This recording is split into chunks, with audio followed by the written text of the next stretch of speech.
Today, we have everything. Internet, smartphones, AI, electricity, endless gadgets. But still, we lack something. Something no one can buy. Something no app can give you. It's not money. It's not talent. It's a secret. A secret that can change your life if you truly understand it.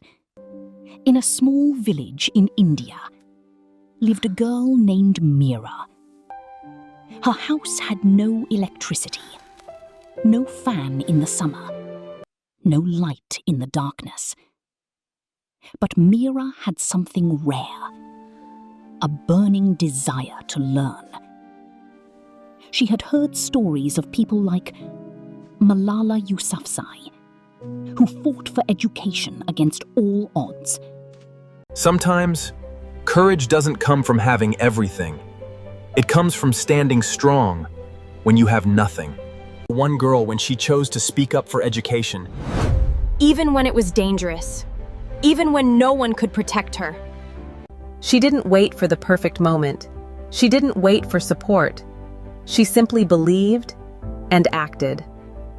So if someone like her could rise in the darkest of times, then what's stopping us today? When we have more tools, more opportunities, more access than ever before, maybe the real question is, are we truly using what we already have? Today, we're diving into the incredible story of Malala Yousafzai. It's an amazing tale of courage in the face of just overwhelming darkness, about a voice that absolutely refused to be silenced. 17. Think about that number.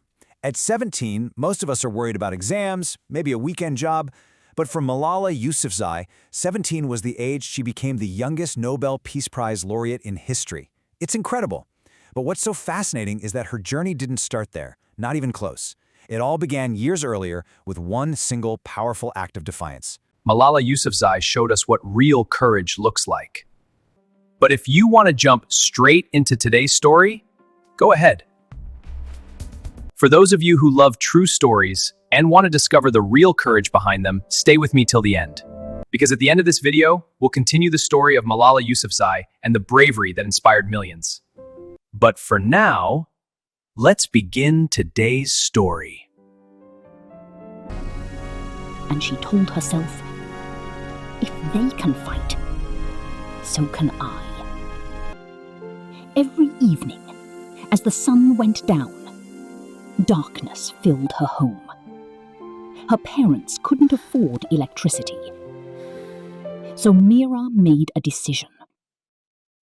She picked up her books and walked outside to the only place with light, a street lamp at the corner of her road. Night after night, she sat there, studying. But not everyone understood. Kids passing by laughed. Meera, always with her nose in a book. Hey, she never plays with us. Look at her ignoring us. Look at her, studying like this. Some people said, what's the point? She's just a village girl.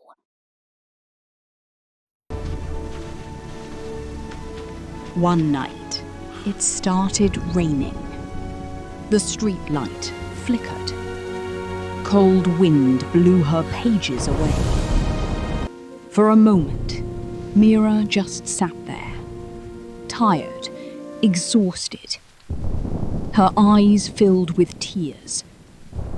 Why is it so hard? She whispered. Why can't my life be easy, like others?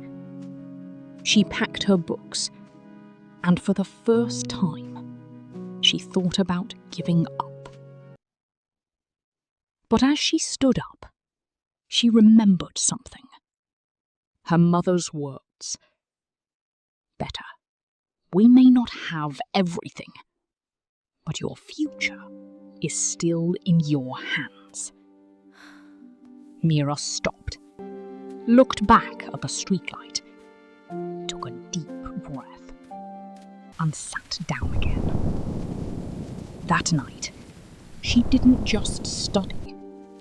She made a decision. I will not stop. Days turned into months. Months into years. Summer heat. Winter cold. Rainy nights. Nothing stopped her. While others slept, she kept going. Slowly, things began to change. Her teachers noticed her. Her confidence grew. And then came the biggest test of her life. The results day. The entire village gathered. Names were being announced. And then, first rank, Mira. Silence. Then shock. Then applause. The same people who laughed now stood in respect. The girl under the streetlight.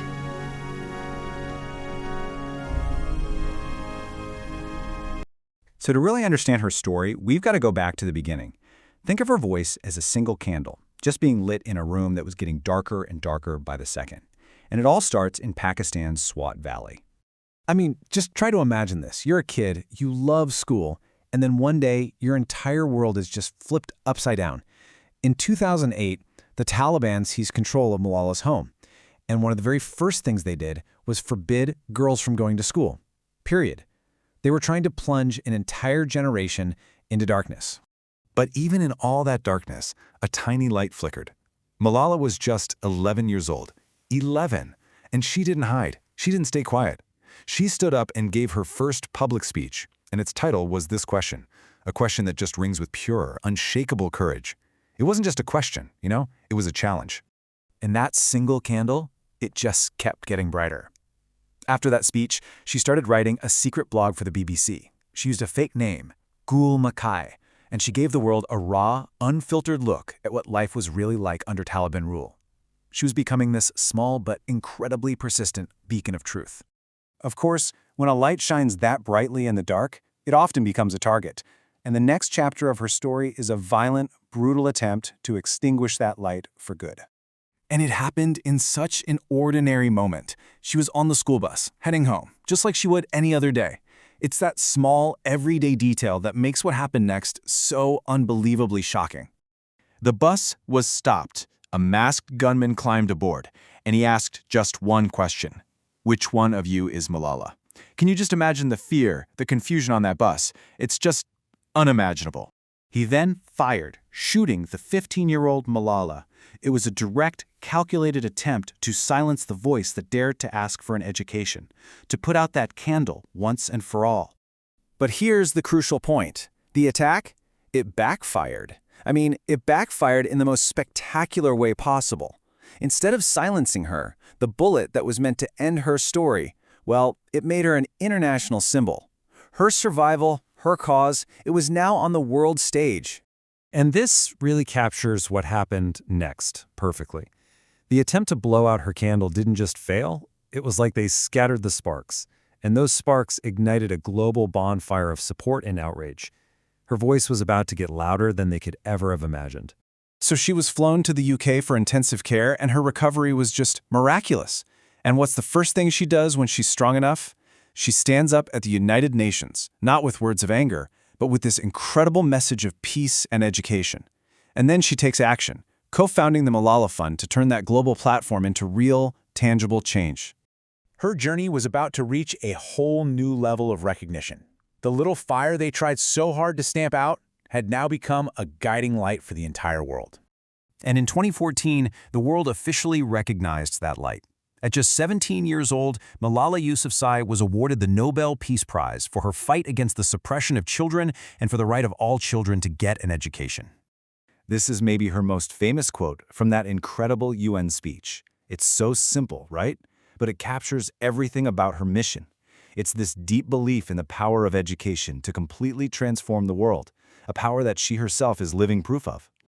But you see, the Nobel Prize wasn't a conclusion. It wasn't the end of her story. For Malala, it was basically fuel for the fire. It was a bigger platform to make sure her fight would continue, now on an even larger scale. So today, the Malala Fund is out there doing real, concrete work. This isn't just about inspiration, it's about action. The fund invests in local activists who are on the ground, they advocate for policy changes with world leaders, and they work non-stop toward a world where every single girl can get 12 years of free, safe, quality education. So when you look at Malala's story, it shows us that even the smallest light can push back against the deepest darkness. It proves that one voice, when it's armed with enough courage and conviction, can literally change the world. And it leaves all of us with a really powerful question to ask ourselves.